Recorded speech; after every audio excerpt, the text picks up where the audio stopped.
오늘 말씀의 제목을 다시 한번 읽어볼까요? 시작. 흔들리지 않는 굳건함 에이스 주님. 예, 광고에 있는 내용을 한번 갖고 와봤습니다. 2018년도였던 것 같아요. 제가 몇 명의 청년들과 함께 그 제이어스 예배를 한번 참석해 본 적이 있었습니다. 참 설레는 마음으로 그 예배를 드리러 갔었어요. 그날은 뭐랄까요, 정말 모든 것이 완벽한 날이었습니다. 날씨도 너무 좋았고 하늘도 너무 맑았고, 그리고 무엇보다도 그날 저녁이 정말 맛있었습니다. 그날 제가 먹었던 게 청년 다방이었는데 제 인생에서 처음으로 먹어본 날이었어요. 늘 학교 앞 부식집에서 떡볶이를 먹다가 청년 다방을 먹으니까 색다르더라고요. 이렇게 잔뜩 기쁘고 들뜨고 설레는 마음으로 예배를 드리러 갔습니다. 예배도 너무 좋았어요. 찬양도 너무 뜨거웠고, 말씀도 너무 좋았고, 기도도 너무 뜨거웠고, 또 그 예배 분위기 자체가 일단 너무 좋았습니다. 그런데 예배가 끝나고 돌아가는 길에 이 지하철에서 여러 사람과 막 부딪히고 막 부대끼고 긁히고 막 이러면서 참 마음이 쉽지 않았습니다. 분명 은혜가 가득한 상태로 예배당을 나왔는데 집에 도착한 저는 그 예배를 다 잃어버린 것만 같은 그런 상태였어요. 분명 100% 충전된 상태였는데 마치 배터리가 방전된 핸드폰처럼 제 안에는 주님께 대한 감사, 은혜보다는 지하철에서 있었던 그 힘듦, 피곤함, 짜증이 가득했었죠. 우리가 수련회나 아니면 예배 같은 예배를 드릴 때 꼭 항상 은혜를 갉아먹는 그 사건들이 그 이후에 존재합니다. 발생해요. 여러분도 모두가 아마 좀 공감하실 것 같아요. 사람이 시험 들기 가장 좋은 최적의 환경이 바로 은혜 받은 그 직후 상황이죠. 하나님의 권능을 가장 크게 경험한 다음에 사람은 그때가 가장 위험한 것 같습니다. 시험 들기에. 앞전에 목사님께서 설교하실 때 이 다윗의 신앙에 굴곡이 있음을 몇 번 말씀해 주셨어요. 다들 기억나시죠? 이 다윗의 신앙이 우리가 사무엘서를 보고 있는데 계속 이 최고의 컨디션으로 최상의 조건으로 나아가는 것이 아니라 계속의 굴곡이 존재합니다. 좋을 때가 있고 좋지 않을 때가 교차되면서 나오죠. 성경은 이러한 다윗의 한 인물을 영웅화시키지 않고 사람 그대로, 우리와 똑같은 사람 그대로 그 모습을 보여주고 있습니다. 오늘 본문에 등장하는 이 다윗의 모습은 그동안 우리가 좀 살펴봤던, 최근 몇 주간 살펴봤던 그 다윗, 불의를 멀리하고 의를 선택했던 다윗, 생명을 죽이기보다는 생명을 살리고 보호하기 위해 앞장섰던 그 다윗, 신앙의 모범, 우리가 이 땅에서 그리스도인으로서 어떻게 살아가야 하는가에 대해서 보여주는 그 모습과는 사뭇 다른 정반대의 모습을 보여줍니다. 제가 설교할 때만 항상 다윗이 좀 넘어지는 것 같아요. 오늘 우리는 다윗이 왜 넘어지게 되었는지, 그 넘어진 이유가 무엇인지, 그리고 그 넘어진 다윗을 다시 일으키시는 하나님의 일하심에 대해서 함께 살펴보기를 원합니다. 이 말씀 가운데 하나님의 크신 은혜가 가득하기를 주님의 이름으로 축복합니다. 우리 함께 1절에서 2절 말씀을 함께 읽겠습니다. 1절에서 2절입니다. 다윗이 그 마음에 생각하기를 내가 후일에는 사울의 손에 붙잡히리니 블레셋 사람의 땅으로 피하여 들어가는 것이 좋으리로다. 사울이 이스라엘 온 영토 내에서 다시 나를 찾다가 단념하리니 내가 그의 손에서 벗어나리라 하고, 다윗이 일어나 함께 있는 사람 600명과 더불어 가드왕 마옥의 아들 아기스에게로 건너가리라. 아멘. 아멘. 우리 지난주 말씀을 조금 한번 생각을 해봅시다. 사울은 다윗에 대한 오해를 풀었습니다. 그렇죠? 그리고 이 죄 없는 다윗을 죽이는 범죄, 실수를 범하지 않게 되었죠. 반대로 다윗은 이 사울의 위협으로부터 자신의 목숨을 부지할 수 있었습니다. 그것도 그냥 단순히 목숨을 부지하는 차원이 아니라 다윗의 그 굳은 신념이었던 여호와께서 기름 부음 받은 자를 해치지 않겠다라는 그 신념을 지키면서도 자신의 목숨을 부지하게 되죠. 지난주 말씀에서, 그러니까 26장에서 사울도 다윗도 아비새도 그 어느 누구도 죄를 짓지 않습니다. 죄를 지을 뻔한 상황이 펼쳐졌지만 그 상황을 모면하게 되죠. 벗어나게 됩니다. 한마디로 말하면 해피엔딩이죠. 그러나 26장 마지막 절은 우리에게 이 이야기가, 지난주 이야기가 결코 해피엔딩이 아님을 암시합니다. 찜찜한 무언가를 남겨놓죠. 성경이 있으신 분은 같이 보면 좋겠는데 26장 마지막 절인 25절 하반절 뒤쪽 부분을 보면 성경이 이렇게 기록하고 있습니다. 다윗은 자기 길로 가고 사울은 자기 곳으로 돌아가니라. 사울과 다윗이 서로 오해를 풀고 나서 각자의 곳으로 돌아가게 됩니다. 사울은 사울의 곳으로, 다윗은 다윗의 길로 서로 돌아가게 되죠. 해피엔딩처럼 보이는 이 이야기의 실상은 사울과 다윗 사이에 결코 메울 수 없는 깊은 골짜기가 생겼다는 사실을 우리에게 조명해 줍니다.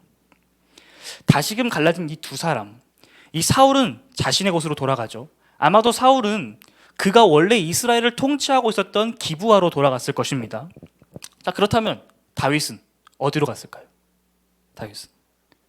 다윗은 돌아갈 곳이 없죠. 사울은 자기 집으로 돌아가서 두 다리를 뻗고 편하게 잠자리에 들었을 것입니다. 그러나 다윗은 여전히 광야 한가운데에 머물러 있어요. 다윗은 여전히 길 위에 서 있습니다. 이때 다윗은 어떤 마음이 들었을까요? 다윗이 깊은 고민에 빠집니다. 이 사람이 어떤 일을 끝내고 나면 좀 마음이 좀 뒤숭숭해져요.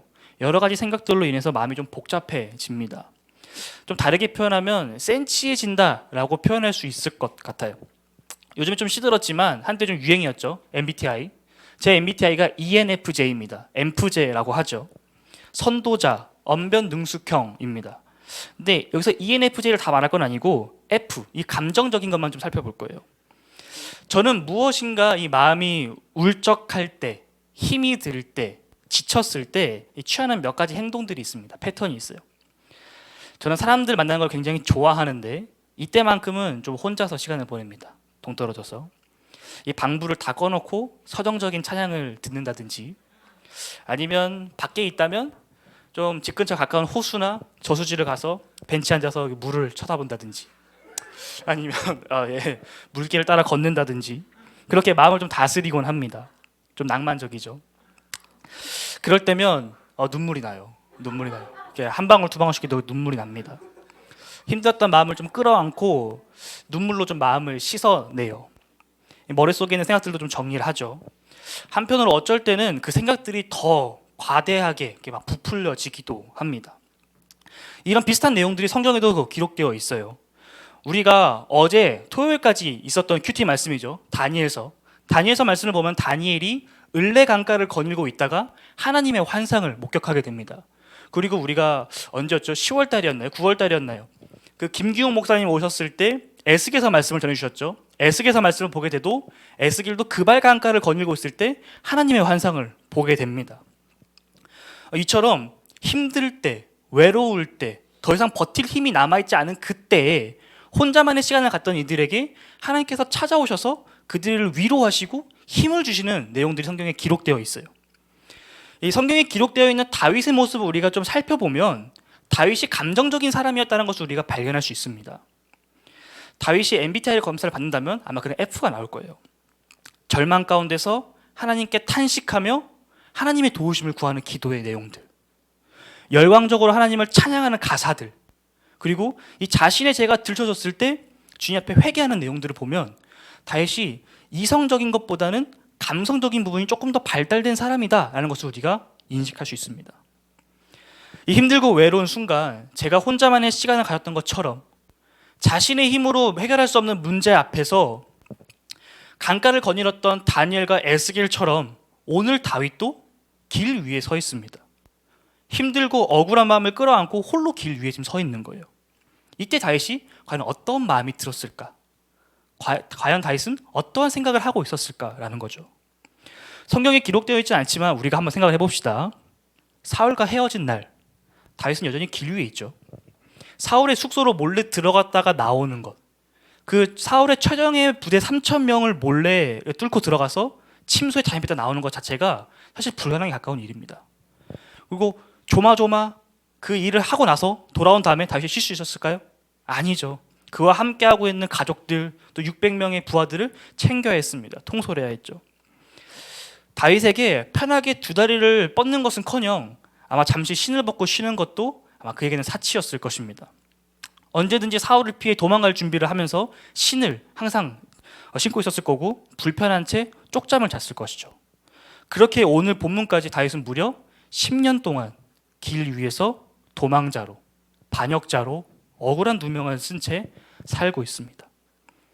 지난주 사건 이후 오늘 본문까지 얼마만큼의 시간이 흘렀는지 정확히 알 수는 없지만 그러나 한 가지 확실한 것은 1절 말씀이 우리에게 말해주는 것처럼 다윗은 그 마음속에 깊은 고민에 빠졌다는 것입니다. 도대체 주님의 뜻은 어디에 있는가? 도대체 나는 언제까지 이러한 삶을 살아야 하는가? 하나님께서 나에게 말씀하셨던 그 이스라엘의 왕이라는 소명은 도대체 언제 이루어지는 것인가? 이런 고민에 빠졌다는 거죠. 오랜 고민 끝에 다윗은 속으로 홀로 결정을 내렸다고 1절은 말합니다. 이젠 더 이상 못하겠다라는 거죠. 다윗이 어떤 생각과 마음을 품고 있었는지 성경은 말해줍니다. 1절을 보면 다윗이 그 마음에 생각하기를 내가 후일에는 사울의 손에 붙잡히리니 블레셋 사람의 땅으로 피하여 들어가는 것이 좋으리로다. 사울이 이스라엘 온 영토 내에서 다시 나를 찾다가 단념하리니 내가 그의 손에서 벗어나리라. 다윗은 사울을 피해서 아주 멀리 도망가기로 결심을 합니다. 비록 그 땅이 하나님께서 자신에게 사명으로 주신, 소명으로 주신 그 이스라엘이 아니라 할지라도 사울의 손에서 피할 수만 있다면, 이제 이 지긋지긋한 상황을 벗어날 수만 있다면 그 길을 걷겠다라는 거죠. 그동안 믿음의 모범, 다윗이 보여주었던 기도, 부르짖음, 하나님께서 응답하실 때까지 참고 기다렸던 그 인내, 이런 모습들이 등장하지 않습니다. 그런 모습 없이 그저 그 마음에 생각하는 대로 다윗은 자신의 인생의 방향을 결정합니다. 그렇게 다윗은 오랜 고민 끝에 사울의 손에서 피하기 위하여 그의 손이 닿지 않는 이방 나라로 망명을 계획하죠. 다시금 블레셋으로 망명을 시도합니다. 다윗이 사울을 피한 방법, 이 망명, 이 부분을 묵상하는데 제 안에 좀 몇 가지 고민이 들었습니다. 고민이. 첫 번째, 다윗은 왜 혼자 생각했을까라는 거죠. 늘상 주님의 뜻을 묻고 주님께서 말씀하신 대로 나아가던 다윗이 왜 갑자기 오늘은 주님께 뜻을 묻지 않고 자기 혼자서 생각했을까? 두 번째, 왜 하필 그 결정이 망명이었을까? 왜 다윗은 이방 땅으로 도망을 갔을까? 세 번째, 왜 하필 블레셋일까? 주변에 블레셋 말고도 여러 민족과 나라들이 존재하는데 왜 하필이면 블레셋일까? 그리고 왜 하필이면 그 블레셋 중에서도 가드일까? 이러한 세 가지 질문이 들었습니다. 이 질문에 대해 답을 내리기 위해서 제가 골똘히 한번 생각을 해봤어요. 다윗은 왜 그랬을까? 왜 다윗은 이러한 선택을 했을까? 사울의 주권이 미치지 않는 곳으로 도망간 것일까? 아니면 다윗이 현재 있는 그 위치에서 가장 가까운 곳으로 도망간 걸까? 여러 가지 고민을 해봤습니다. 아무리 고민을 하고 여러 주석들을 참고해도 이 답답하고 이 가려운 부분이 시원하게 긁어지지가 않았어요. 며칠을 이 문제로 고민을 했습니다. 하루, 이틀, 3일. 시간이 갈수록 점점 스트레스가 쌓여갔습니다. 두려움이 생기는 거예요. 이 본문이, 이 질문이 해결이 돼야 설교를 쓰는데, 이 부분이 해결이 돼야 이 말씀을 묵상하고 그 다음 절로 나아가는데 저는 여전히 1절에서 멈춰 있는 겁니다. 과연 내가 설교를 쓸 수 있을까? 내가 과연 이 상태로 말씀을 전할 수 있을까? 참 두려웠습니다. 그러던 어느 순간 다윗처럼 길 위에 홀로 서 있는 저를 발견하게 됐습니다. 속으로 미쳐버리겠네 이러면서 도대체 주님의 뜻이 뭐지? 다윗 얘는 왜 갑자기 이러는 거야? 이런 생각을 하면서 제가 주님을 바라보는 것이 아니라 제 머리를 감싸고 있더라고요. 주님의 뜻이 무엇인지 기도하고 구하는 것이 아니라 제 이 속마음에, 제 머릿속에 귀를 기울이고 있더라고요. 설교를 준비하면서 주님의 뜻이 무엇인지 하나님께서 이 본문을 통해서 오늘 우리에게, 그리고 먼저 말씀을 준비한 저에게 어떤 은혜를, 어떤 말씀을 주시는지 그것을 구해야 되는데 저는 주님이 아닌 제 머리를 감싸고 있었습니다. 그 순간 깨달았어요. 아, 다윗이 버거웠구나. 다윗이 더 이상은 버틸 힘이 없었구나. 두려웠구나. 다윗이 힘든 상황인 건 다 알죠, 우리가. 누가 봐도 어렵고 힘든 상황이에요. 그런데 다윗이 힘들고 어렵다는 그 상황이 단순히 성경책에 글씨로 적혀있는 그 딱딱한 상황, 다윗 이꼴 힘든 상황, 이것이 아니라 자신이 나아가야 될 그 삶의 한 치 앞도 보이지 않는 그 깜깜한 그 삶을 나아가야 되는 그 다윗의 입장에서의 그 어려움이 비로소 제게 느껴지기 시작했습니다. 그동안의 다윗을 생각해 보면 그는 절대로 망명을 갈 사람이 아닙니다. 그동안 우리가 받았던 것처럼 그동안 다윗은 우리가 봐왔던 것처럼 이 신앙의 성공 가도를 밟고 있던 사람이었습니다. 비록 현재 다윗이 광야에 있지만 그 어느 누가 뭐라 그래도 다윗은 가장 하나님과 가까운 사람이었죠. 하나님의 은혜를 가장 깊이 체험한 사람이었습니다. 하나님의 보호하심을 가장 많이 경험한 사람이었죠. 남들은 미련하다, 사울을 죽이는 것이 하나님께서 지금 주신 기회다라고 말하는 그 순간마저도 다윗은 그것을 거절하고 의를 선택했습니다. 하나님께 뜻을 구하고 하나님께 자신의 이 선택권을 내어드리는 삶을 살았죠. 또한 다윗은 하나님께서 그에게 주셨던 사명, 이스라엘의 왕, 그 사명을 지키기 위해서라도 이스라엘 땅 안에 거하고 있었어야 했습니다. 절대 밖으로 나가면 안 되죠. 그리고 이미 다윗은 경험했어요. 이스라엘 밖으로 나갔을 때 하나님께서 다시 그를 이스라엘 안으로 돌려보내시는 걸 경험했죠. 이걸 아는 사람이라면 굳이 무리수를 두고서 다시 이방 땅으로 나갈 이유가 없습니다. 그리고 만일 다윗이 진짜 사울이 이제 너무 싫고 지긋지긋해서 이방 땅으로 나간다 하더라도 블레셋 땅은 지금 다윗이 위치한 곳에서부터 가까운 곳이 아니에요. 상당히 멀리 떨어져 있는 곳입니다. 오히려 근처에 더 가까운 나라들이 있었어요. 그리고 다윗은 이 블레셋과의 여러 번의 전투를 치룬 경험이 있죠. 다윗에게 블레셋은 매우 위험한 나라입니다. 만일 잘 들어갔다 하더라도 만일 이 블레셋과 이 사울이 서로 규합해서 언제든지 이 다윗을 사울한테 압송할 수 있는 그런 정치적인 위험도도 매우 큰 지역이었습니다. 심지어 다윗은 이 블레셋의 수많은 동네 가운데 굳이 가드를 찾아가는데 우리가 알다시피 가드는 골리앗의 고향이죠.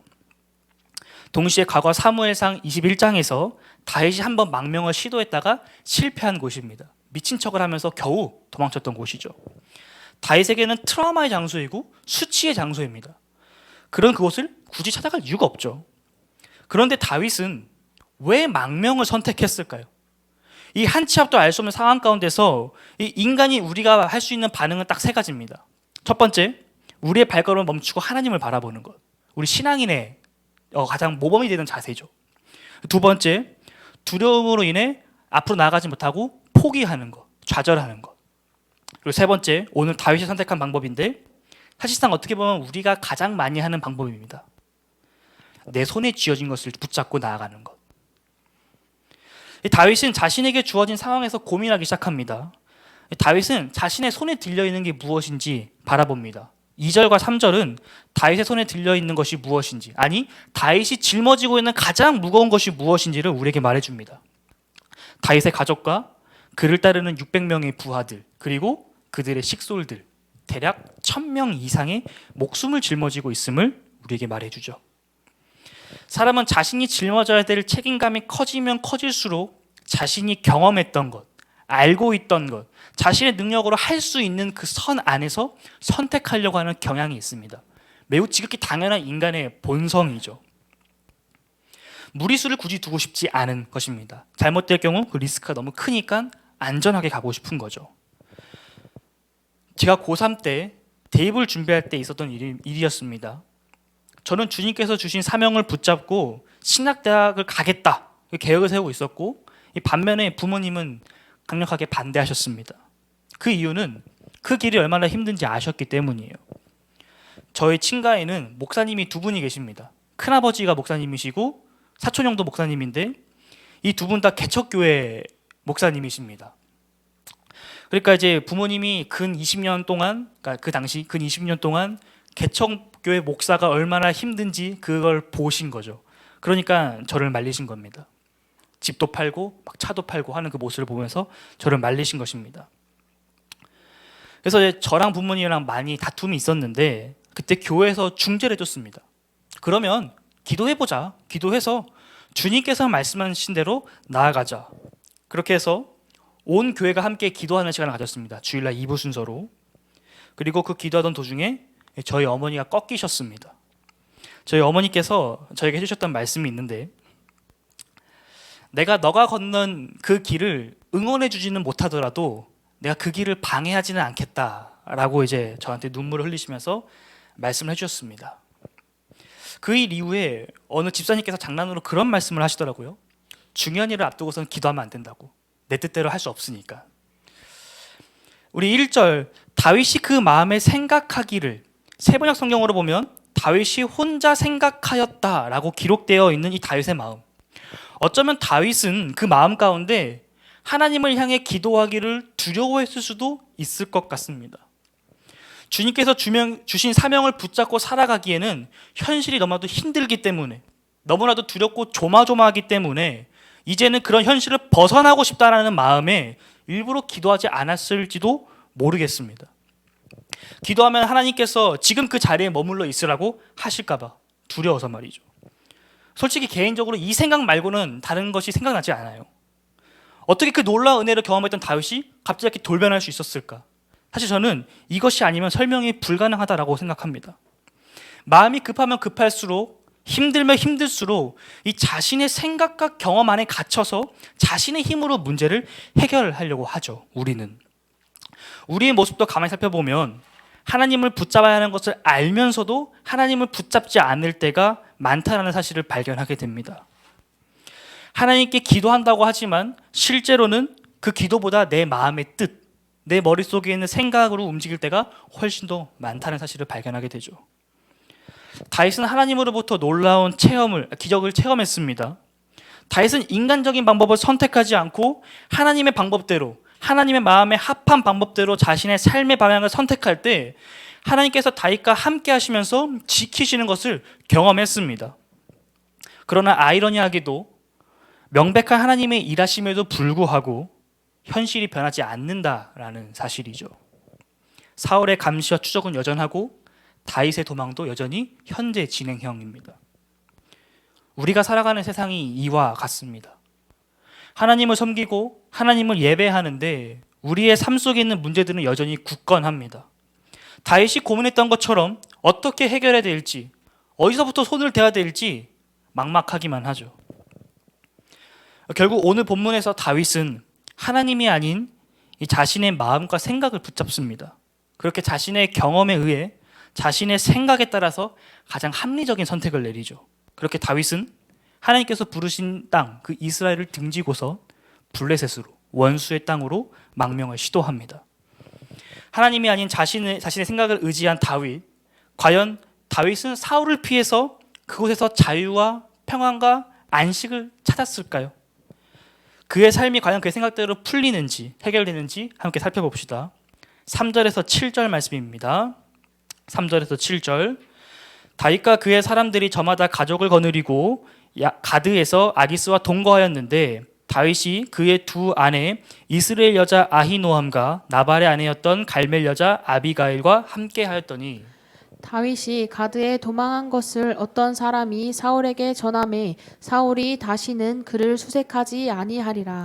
다윗이 아기스에게 이르되 바라건대 내가 당신께 은혜를 입었다면 지방 성읍 가운데 한 곳을 내게 주어 내가 살게 하소서. 당신의 종이 어찌 당신과 함께 왕도에 살리까 하니. 아기스가 그날에 시글락을 그에게 주었으므로 시글락이 오늘까지 유다 왕에게 속하니라. 다윗이 블레셋 사람의 지방에 산 날 수는 1년 4개월이었더라.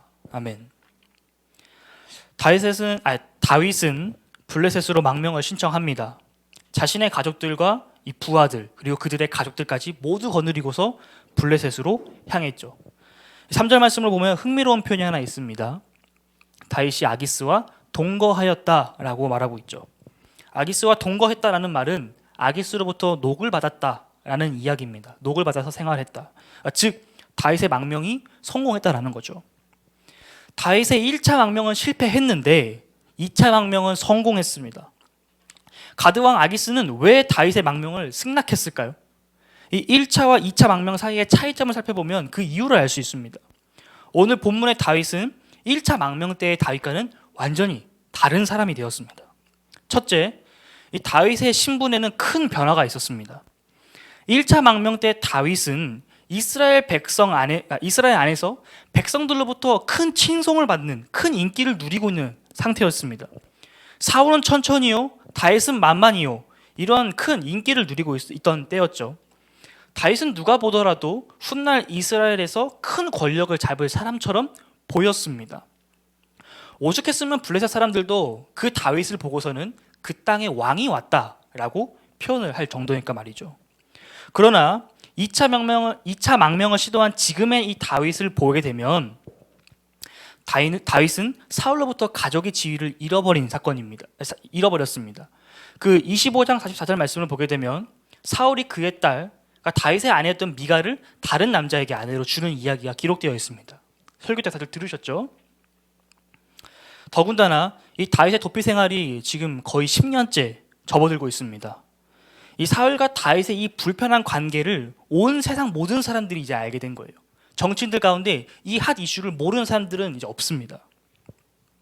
아기스의 눈에 이 다윗은 자신을 염탐하러 온 정탐꾼이나 이 첩보원 같은 존재가 아니라 그저 살기 위해 도망친 도망자로 보이게 된 도망자에 불과한 것입니다. 둘째, 다윗에게는 가족이 생겼어요. 1차 망명 때 다윗은 홀몸이었습니다. 그러나 2차 망명의 다윗은 자신의 가족을 데리고 왔습니다. 만일 다윗이 2차 망명 때도 혼자 왔더라면 아마 승낙되기 어렵겠다라는 생각이 듭니다. 그러나 가족을 데려왔다는 것은 다시 허튼 짓을 하지 않겠다라는 의미를 갖고 있죠. 셋째, 다윗에게는 수많은 동료들이 생겼습니다. 더 이상 다윗은 한 사람으로서의 다윗이 아니라 이 600명의 군사를 거느리고 있는 장군입니다. 앞서 살펴본 이 두 가지 특징으로 보이는 이 다윗의 이 부하 보이는 이 특징들과 이 다윗이 자신의 부하 이 600명과 함께 충성을 맹세한다는 것은 이 왕으로서 이 아기스 입장에서 거절하기 어려운 조건이에요. 제한이에요. 아주 큰 유익입니다. 한번 예를 들어 볼게요. 탈북민이 우리나라의 망명을 시도하고 있다고 한번 상상을 해봅시다. 북한에서 죽이네 살리네 하는 아주 핫한 고위 정치인 한 명이 망명하는 것과 이 김정은의 눈밖에 난 핵미사일 연구원 1000명이 우리나라를 망명하는 것. 좀 이해가 되시나요? 이해 안 되시나요? 어찌 됐건 아기스 입장에서 지금 다윗은 매우 반가운 상황이라는 것입니다. 예. 아기스 입장에서 굳이 스스로 굴러온 복덩이를 쳐낼 이유는 없다라는 거죠. 아기스는 다윗을 받아들입니다. 자, 그러자 이 다윗의 바람대로 이 사울은 다윗을 쫓는 추격을 멈춥니다. 이제 블레셋 땅에 사울의 힘이 미치지 못하기 때문인지 아니면은 블레셋으로 이 망명했기 때문에 다윗은 이제 앞으로 이스라엘의 차기 왕이 될 수 없겠다라고 생각했기 때문인지 정확히 알 수는 없지만 결국 다윗이 생각했던 것처럼 계획했던 것처럼 사울로부터 피하는 데 성공합니다. 그러나 진정한 의미에서 다윗이 원하던 바람은 이루어지지 않았어요. 다윗의 목숨을 쥐고 있었던 사람이 사울이었다면 이제는 그 사울에서 아기스로 변하게 되었습니다. 사울에서 아기스로 사람, 그 대상은 바뀌었으나 다윗이 겪는 문제는 여전히 동일해요. 아니 오히려 더 커졌다고 말할 수 있을 것 같습니다. 이 귀신을 피하려다가 호랑이를 만난 격이 되어버린 거죠. 아기스가 이 다윗의 망명을 받아주긴 했지만 이 다윗을 완전히 신뢰했을까요? 그러지는 않을 겁니다. 우리도 처음 만난 사람을 100% 신뢰하지는 않잖아요. 천천히 알아가는 거지. 아기스는 이 다윗의 일거수일투족을 면밀하게 살피며 끊임없이 의심했을 것입니다. 그것은 분명 다윗에게 큰 부담이 되었을 거예요. 다윗은 자유와 평안과 안식을 찾으려고 왔는데 여전히 다윗을 괴롭히는 문제들이 존재합니다. 다윗은 문제를 해결하기 위해 다시 한번 머리를 굴려요. 이제는 좀 기도하면 좋으련만 다윗은 다시 한 번 더 잔머리를 굴립니다. 거짓말이 거짓말을 낳는 것처럼 다윗은 끊임없이 자신의 생각과 힘으로 문제를 해결하려고 합니다. 이때 다윗이 한 가지 기가 막힌 묘수를 깨닫게 돼요. 눈칫밥과 이 감시 속에서 다윗은 새로운 결정을 내리는데 다윗은 아기스에게 지방 성읍 가운데 하나를 달라라고 부탁을 합니다. 지방 성읍이라 함은 변두리에 있는 국경 지역을 말합니다. 이 다른 민족과 나라와 충돌이 많은 지역을 의미하는 거죠. 다시 말하면 다윗이 자기 자신의 장기를 살려서 내가 밥값을 하겠다라는 것입니다. 외세와 잦은 충돌이 빚어지는 그 지역에 가서 이 블레셋의 영토와 백성들을 수호하겠다라는 이야기인 거죠. 이 아기스에게 다윗의 제안은 아주 나이스한 제안이었어요. 갑자기 정착한 이 1000명의 사람들을 통솔하는 것은 아기스 입장에서 쉬운 일은 아니었을 것입니다. 그것도 일반 난민이 아닌 용사 600명으로 구성된 난민 그룹이죠. 다윗에게 아기스가 부담이었듯이 아기스에게도 다윗이 큰 부담이었을 것입니다. 이 문제를 어떻게 해결해야 되나 고민하고 있는 아기스에게 이 다윗이 먼저 내민 이 제안은 아주 달콤한, 아주 반가운 제안이었죠. 또한 이 다윗의 입장에서 아기스의 시야에서부터 좀 벗어날 수 있는, 간섭을 좀 피할 수 있는, 그만큼 자유를 누릴 수 있는 부분이었습니다. 이토록 기가 막힌 이 다윗의 제안은 받아들여졌어요. 아기스와 다윗, 이 상호 간의 필요성에 의해서 서로 통하게 된 거죠. 그렇게 다윗은 시글락이라는 촌동네로 이동하게 됩니다. 시글락은 이 블레셋 남쪽에 있는 국경지대예요. 가드로부터 약 40km 정도 떨어져 있는 아주 멀리 있는 곳이고, 지도상으로 봤을 때 사울이 있는 기브아랑도 아무리 못해도 80km 정도는 떨어져 있는 아주 먼 거리입니다. 그러니까 아기스로도 사울로도 다 피할 수 있는 곳이라는 거죠. 심지어 지형 자체도 북쪽으로 막혀 있고 남쪽으로 뚫려 있는, 이 다윗이 자기 마음대로 행하기에 아주 최적의 장소인 것이죠. 그런데 여기서 우리는 한 가지 고민을 해봐야 됩니다. 아기스는 왜 다윗에게 시글락을 주었을까라는 것이죠. 적은 가까이 두는 것이 안전하다고 말하지 않습니까? 다윗을 100% 신뢰하지 않는 상황에서 가장 외곽에 있는 지역을 준다는 것은 다윗을 향해 이 무언의 메시지가 함께 있음을 의미하고 있습니다. 시글락은 이 남쪽에 위치한 국경 도시로서 이스라엘 국경과도 근접해 있는 동네였어요. 12절에서 아기스가 다윗이 그 동족들로부터 심히 미움을 받아 이 자신의 영원한 부하가 될 것이라고 생각하는 이 대목을 통해서 우리가 알 수 있는 것은 아기스는 다윗이 이스라엘을 공격하기를 내심 기대하고 있었습니다. 다윗이 이스라엘을 공격한다면 다윗은 의심할 여지 없이 아기스의 사람이 분명하기 때문이죠.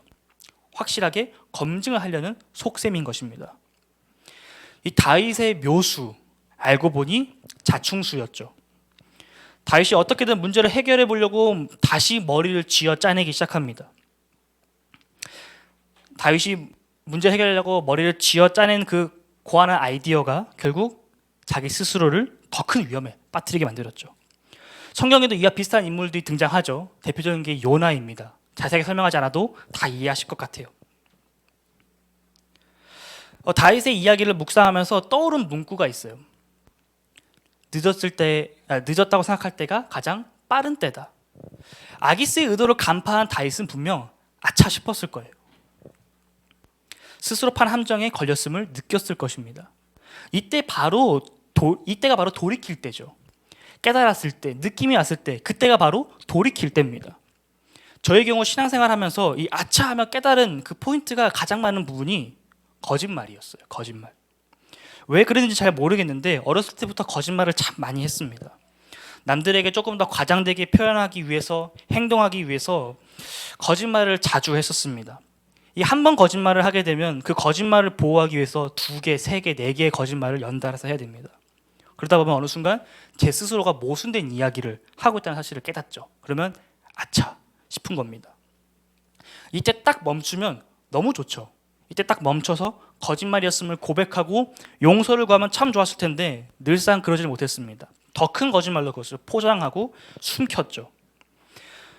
그러다가 이 엄청난 이 거짓말 보따리가 터지는 순간, 풀어지는 순간 이 거짓말 이전의 삶과는 완전 다른 삶을 살게 되었습니다. 친구와의 관계가 끊어지고 이 부모님께 혼이 나는 등 제때 멈추지 않은 것으로 인한 그 값을 혹독하게 치르게 됐죠. 우리의 신앙도 마찬가지입니다.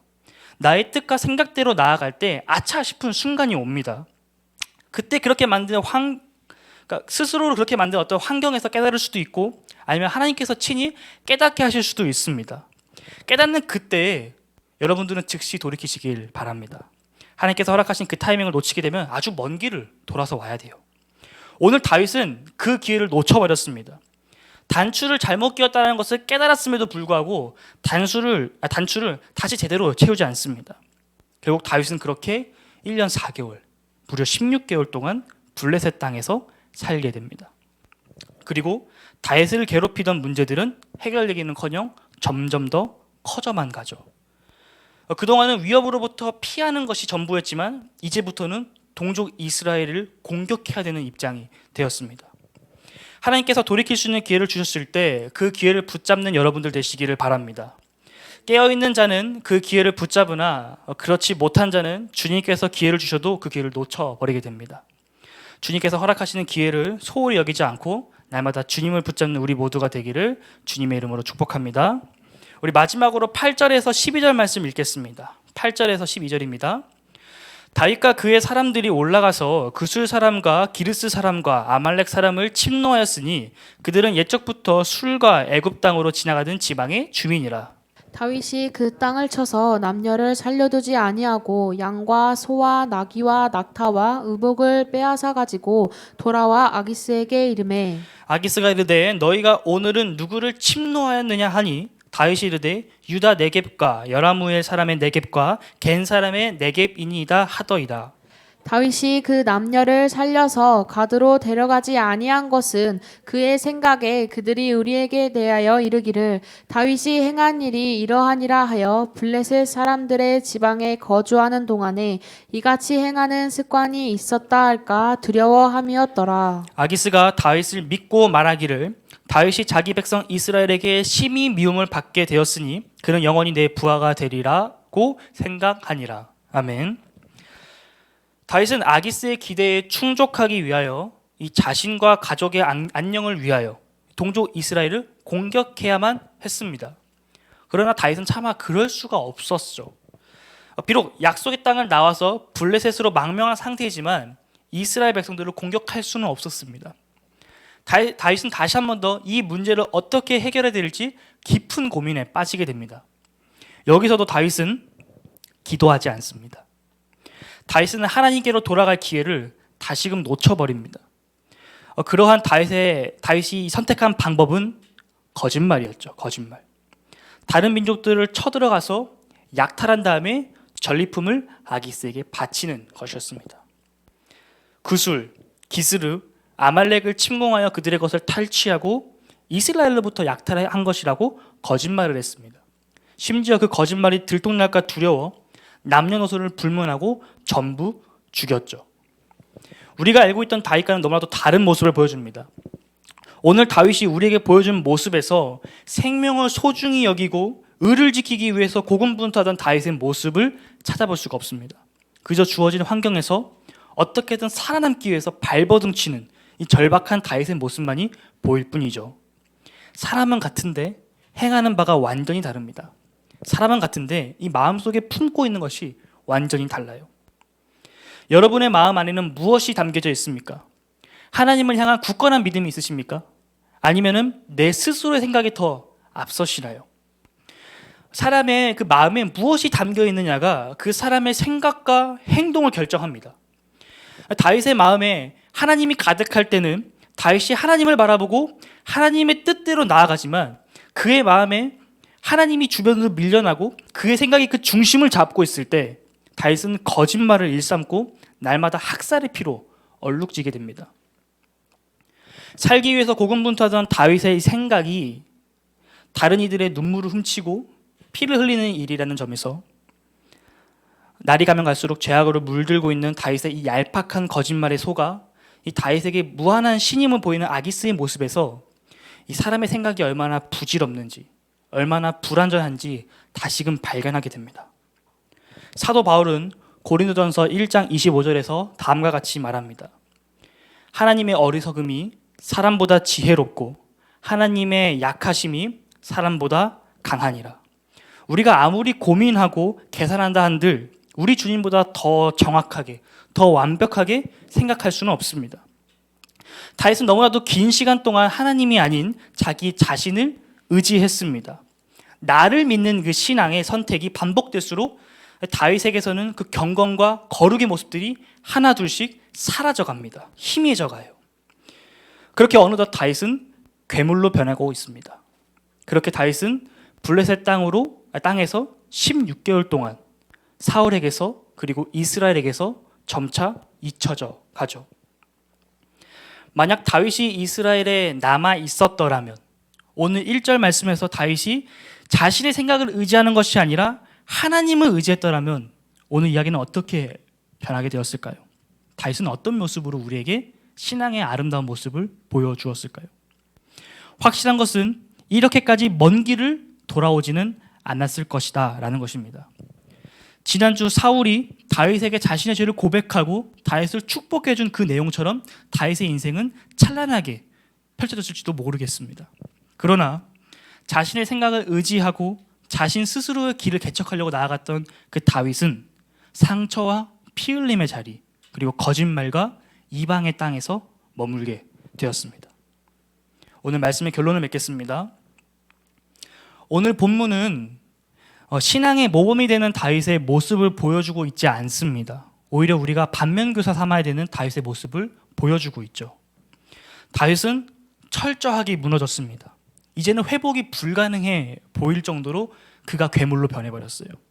그러나 성경은 우리에게 놀라운 비밀을 가르쳐 줍니다. 6절, 아기스가 그 날에 시글락을 그에게 주었으므로 시글락이 오늘까지 유다 왕에게 속하니라. 아기스가 다윗에게 시글락을 줄 때 성경은 시글락이 유다 왕에게 속했다고 선포합니다. 시글락은 블레셋의 변방 도시이지만 사실은 여호수아 시대의 유다 지파에게 할당되었던 땅이었습니다. 비록 이스라엘 백성들의 정복에 실패해서 블레셋의 손아귀에 있는 땅이지만 다윗이 그곳에서 그 땅이 하나님의 것임을, 이스라엘의 것임을 400년 만에 다시 선포합니다. 비록 지금 다윗은 넘어져 있는 상황이지만 한치 앞도 보이지 않고 두렵고 답답한 이 자신의 삶의 현장에서 발버둥 치는 중이지만 하나님께서 그러한 다윗과 함께하고 계신다는 사실입니다. 다윗은 흔들리고 넘어질지언정 우리 주님은 굳건하게 하나님의 일을 행하신다는 거죠. 다윗은 비틀거리고 있지만 하나님께서는 그 다윗을 이스라엘의 왕으로서 그 왕권의 효력을 발휘시키셨습니다. 우리는 하나님께서 베푸셨던 은혜와 그 소망을 붙잡고 살아가는 매일의 삶 속에서 하루 이틀 지날수록 그 은혜와 소망이 희미해져 가는 것을 경험합니다. 소망과 기쁨은 절망과 답답함으로 바뀌기 일쑤이죠. 주님께서 내 옆에 계신지, 나의 기도에 응답하시는지, 들으시는지 의심이 되고 주님을 향한 믿음보다는 나의 생각과 판단이 더 앞설 때가 점차 많아집니다. 예수 그리스도의 다시 오심을 기다리며 살아가는 우리 앞에 이 당장에 넘어서기 힘든 현실의 벽 앞에서 우리는 쉽게 좌절하고 눈물을 흘리죠. 이러한 상황 속에서 우리가 소망을 가질 수 있는 것은 우리의 하나님은 약속을 지키시는 하나님이시기 때문입니다. 우리의 하나님은 당신의 백성의 시름 가운데 귀를 기울이시고 응답하시는 분이시기 때문입니다. 반드시 약속을 이루시는 구원의 하나님이시기 때문이죠. 성경 속에 기록되어 있는 수많은 이적들을 행하셨던 그 주님께서 오늘 우리와도 함께 하시기 때문입니다. 그러기에 우리는 소망을 품을 수 있습니다. 여전히 오늘이라는 현실을 살아가지만 우리는 믿음으로 내일을 바라볼 수 있게 되는 거죠. 신학 용어 중에 이런 말이 있습니다. Already but not yet. 이미 그러나 아직. 예수께서 이 땅에 오셔서 하나님의 나라를 선포하심으로 하나님의 통치와 하나님의 나라가 이 땅 가운데서 시작되었습니다. 이미 시작되었습니다. 그러나 그 통치와 그 나라의 궁극적인 완성은 예수께서 다시 오실 때 완성될 것입니다. 그러니 아직 궁극적으로 완성되지 않은 상태이죠. 우리는 주님께서 다시 오실 그날을 바라보며 이 땅 가운데서 하나님의 나라를 누리며 그 나라의 완성을 바라보면서 살아갑니다. 오늘이라는 현실을 살아가는 다윗은 절망과 좌절에 넘어지기도 하지만 다윗 뒤에서 일하시는 주님이 계시기 때문에 다윗은 다시금 일어서고 회복될 것이며 이번 넘어짐을 통해 한 단계 더 성장할 것입니다. 우리 또한 마찬가지입니다.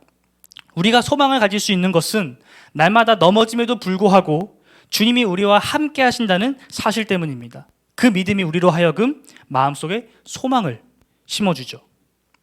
오늘이라는 현실을 살아가고 있는 우리의 심령에 거룩하시고 어미하시고 신실하신 우리 주님의 말씀이 새겨지기를 간절히 기도합니다. 비록 우리는 흔들릴지언정 결코 흔들리지 않는 굳건한 반석 대신 주님과 함께하는 믿음으로 비상하는 복음 안의 세계의 모든 성도님들 되시기를 주님의 이름으로 축복합니다. 아멘. 우리 함께 기도합시다.